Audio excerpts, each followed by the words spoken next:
πάμε για σεμί στον κήπο της Ροδίμης. Να άρχισε να μυρίζεσαι τις ελπίδες να με πούν. Το χωριό μας είναι οι Κουρούτες, είναι το πάνω χώρι και το κάτω χώρι.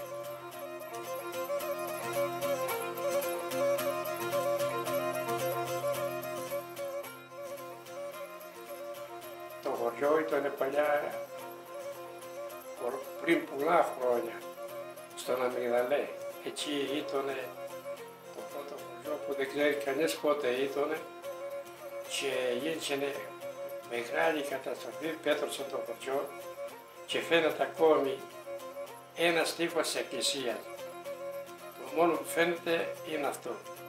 Στο πάνω χώρι είναι ο Άγιος Ιωάννης, είναι ο Άγιος Αντώνιος που γιορτάζει τη 17 του Γενάρη, είναι ο Άγιος Μινάς που γιορτάζει τις 11 Νοεμβρίου, ύστερα είναι η Παναγία που έχει πάθει ζημιά που μας εκλείσαν οι Γερμανοί εκεί και κάνανε 5 μέρες, το 1943. Και μας είχαν κλείσει τα γυναικόπαιδα στην εκκλησία και τους άντρες του υπόστεγο, σε ένα υπόστεγο του Σαβλάτσι του Τίνου Γιώργη.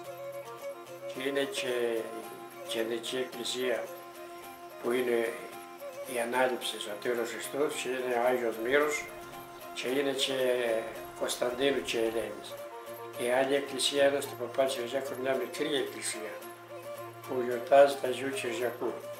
Και είναι και στο Παζί που γιορτάζει 25 του Αυγούστου του Αγίου Τίτου.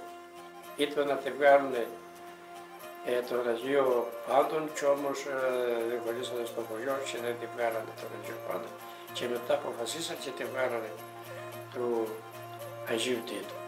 Από εκεί ο δρόμος που πάει στον Ψιλορίτη που είναι το καταφύγιο, βγαίνει στον Τίμιο Σταυρό και στην τραπέζα ήταν δυο παιδιά που έκαναν τσίπρος οι Γερμανοί και σκοτώσανε το Σύφη το Μιχάλη και του Γερόνι το Μιχάλη.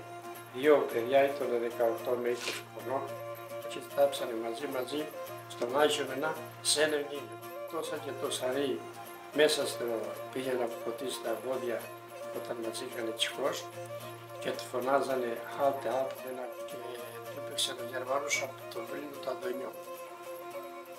Την πήρε στην καρδιά, τον σκότωσε.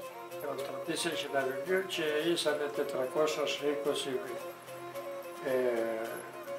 άτομα στο χωριό. Σε τι Κουρούτες, ήσαν αυτά τα μεγαλύτερα χωριά παλιά στην επαρχία Μαρίου.